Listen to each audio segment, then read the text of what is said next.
Assalamualaikum warahmatullahi wabarakatuh. Baik teman-teman semuanya, perkenalkan saya Ryan Sumardi. Pada video kali ini saya akan membahas beberapa materi terkait dalam lingkup ekonomi makro. Nah, pembahasan pertama yang akan saya bahas adalah terkait tentang pengangguran.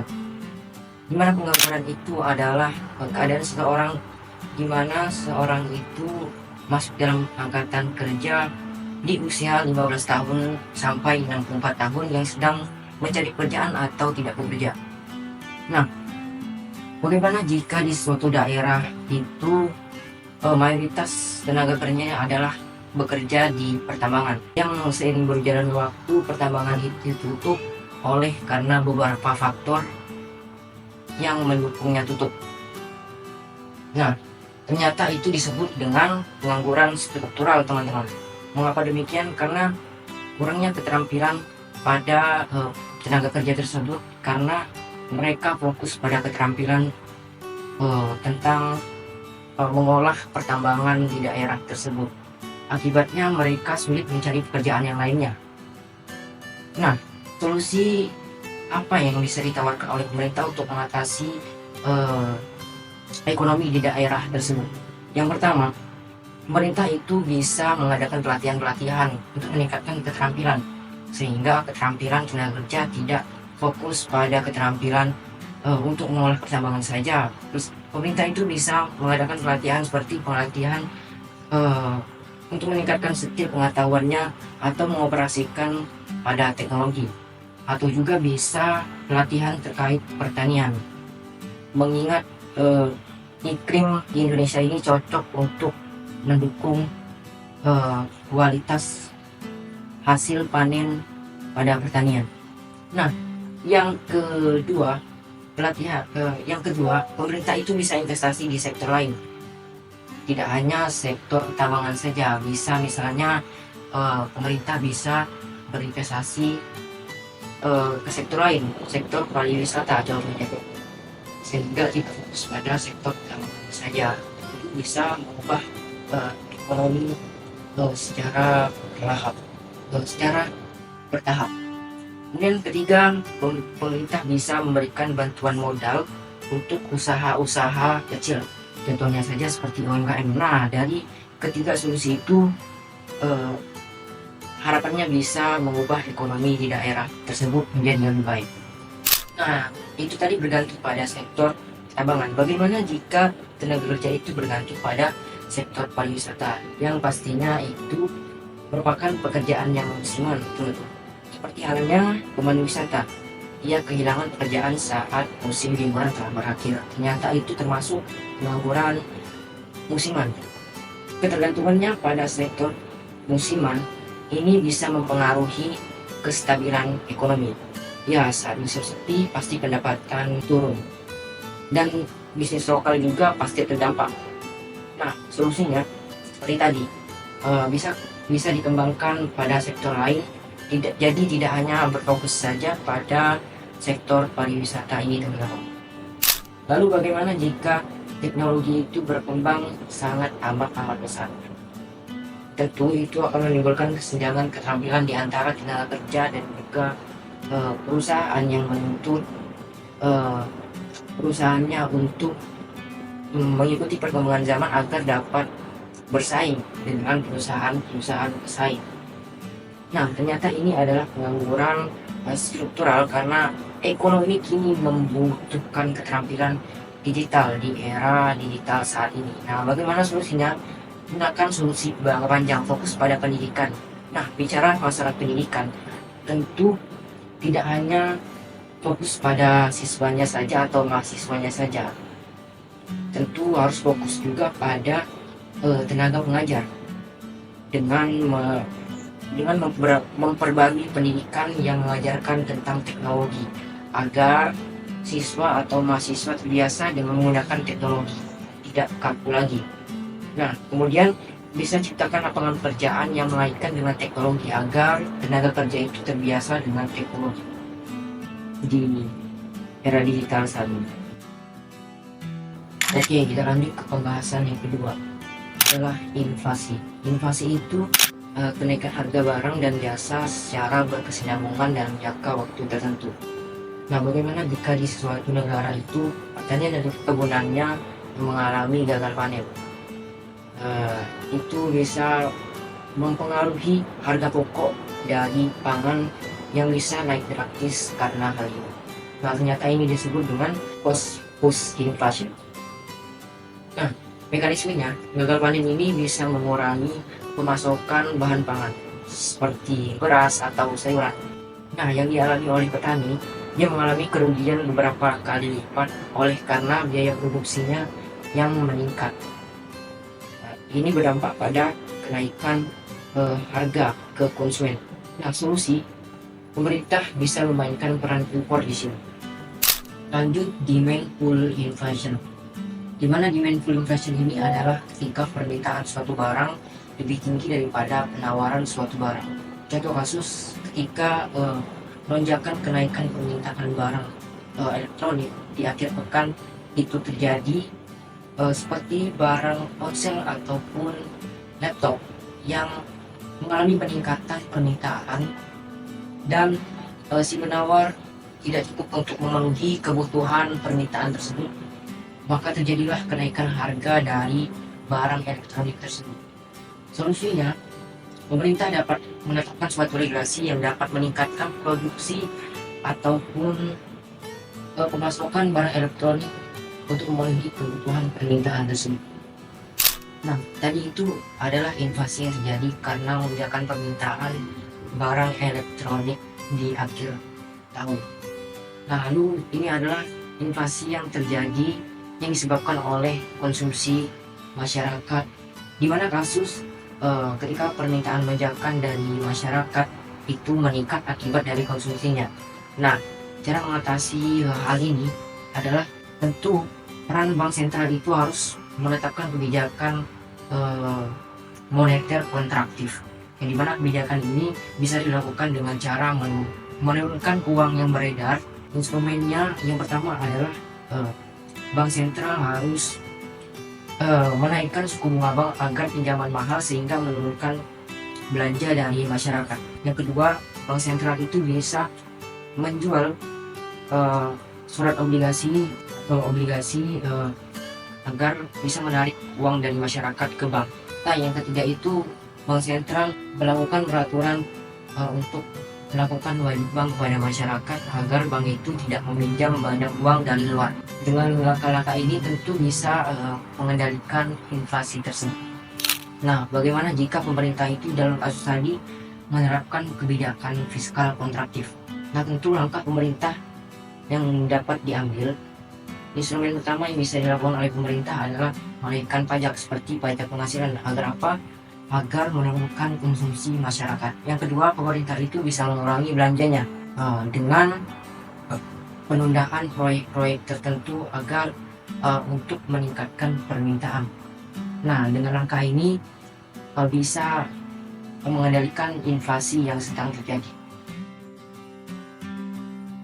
Baik, kita lanjut ke bahasan yang ketiga, jadi mana bahannya adalah tentang perdagangan luar negeri, proteksi dan globalisasi. Nah, pada pembahasan kali ini saya akan membahas beberapa case yang pertama itu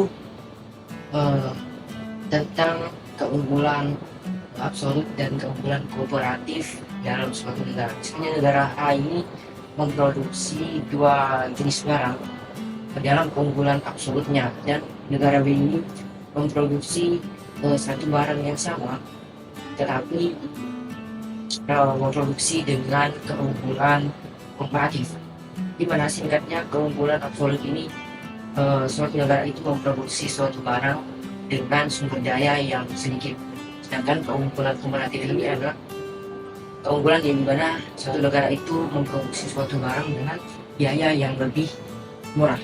Nah, jika kedua negara ini saling kerjasama dalam perdagangan, maka perdagangan antara kedua negara ini akan lebih efisien. Selanjutnya, proteksionisme. Nah, bagaimana proteksionisme ini perannya dalam impor suatu negara? Nah, ini berkaitan dengan kasus yang kemarin baru saja viral antara negara inisial A dan inisial C.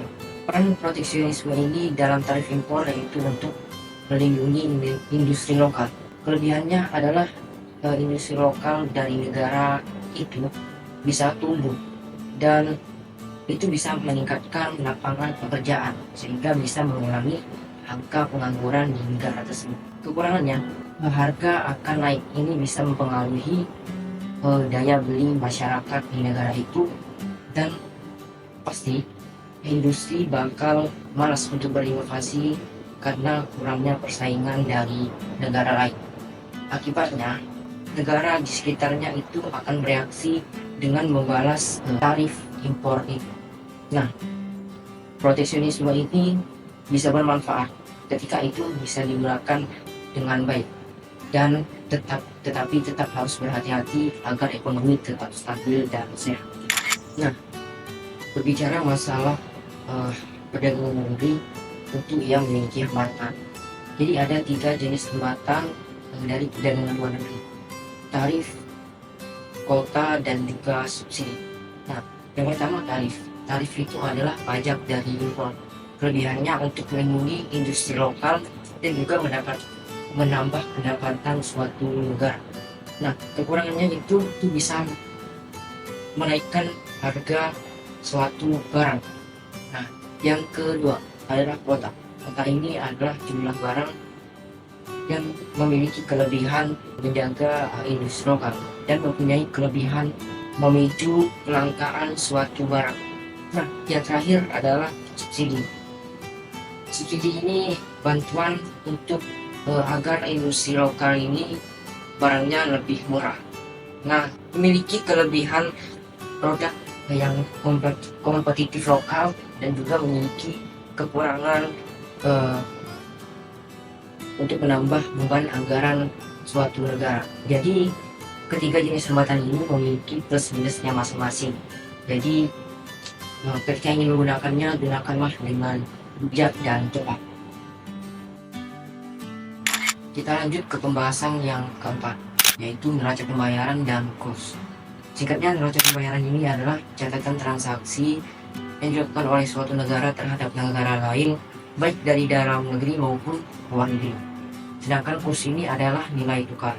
Nah, pada pembahasan ini saya akan menjelaskan bagaimana bisa sebuah negara itu mengalami defisit dalam neraca transaksi berjalannya. Hal itu terjadi karena kegiatan impor yang dilakukan oleh suatu negara itu lebih tinggi daripada ekspor. Nah, ada beberapa faktor yang mempengaruhi defisit ini. Yang pertama itu karena impor suatu negara itu meningkat. Konsumsi barang impor itu meningkat. Seperti halnya konsumsi barang elektronik ataupun bahan bakar yang diimpor dari luar negeri. Nah, yang kedua itu ekspor suatu negara itu melemah. Misalnya karena harganya kurang kompetitif. Nah, yang ketiga banyak warga mengirim uang dari dalam negeri ke luar negeri untuk misalnya untuk investasi. Nah, kondisi ini ternyata mengalami peningkatan mata uang asing. Misalnya dari rupiah ke dolar harus ditukar untuk membayar impor tadi. Nah, jadi defisit ini berdampak besar terhadap perekonomian. Nah, kita lanjut ke pembahasan yang terakhir, yaitu teori pertumbuhan ekonomi. Nah, dalam teori pertumbuhan ekonomi ini saya akan membahas 3 teori pertumbuhan ekonomi. Yang pertama, teori dari Harold Domar, di mana ia berkata bahwa ketika tabungan dan investasi itu berjalan secara bersamaan, itu akan meningkatkan pertumbuhan ekonomi yang melesat lebih baik ke depannya, atau bisa dikatakan meroket. Nah, di mana peran pemerintah dapat mendukung pertumbuhan ekonomi ini. Pemerintah bisa melakukan dorongan dari tabungan dengan cara menurunkan suku bunga bank atau menurunkan pajak buat yang meminjam ke bank.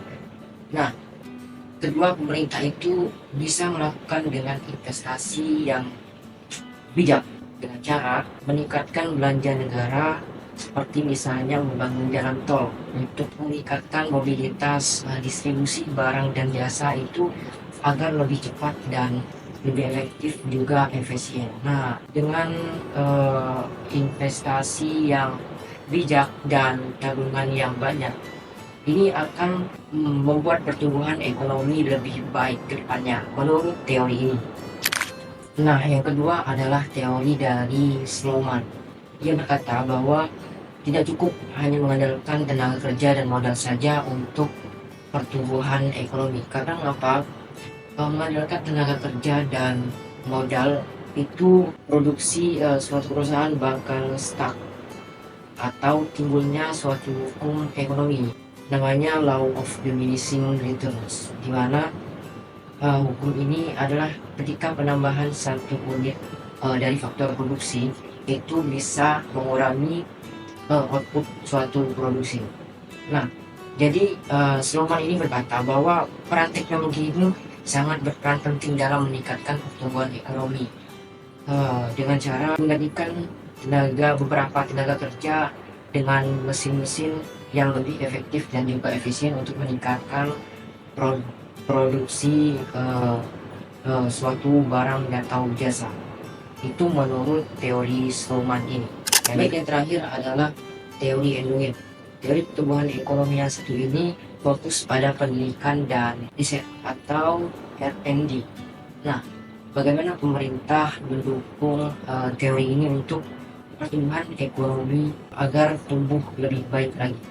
Nah, pemerintah bisa fokus investasi pada pendidikan dan penelitian. Dari teori ini sangat relevan dengan keadaan kualitas SDM yang ada di Indonesia saat ini, di mana kita tertinggal jauh kualitas SDM-nya dengan negara-negara lainnya. Pemerintah bisa melakukan dengan cara memberikan bantuan kepada anak-anak generasi muda yang dalam menempuh pendidikannya agar mereka itu bisa mempunyai banyak ide-ide yang inovatif. Dan pemerintah bisa membantu pendanaan penelitian seperti penelitian teknologi serta penelitian energi terbarukan. Nah, dengan adanya fokus investasi pada pendidikan dan riset ini, maka teori ini bilang bahwa ekonomi akan tumbuh jauh lebih baik ke depannya. Jadi pendidikan adalah salah satu kunci kesuksesan pertumbuhan ekonomi suatu negara pada yang dikatakan pada teori ini.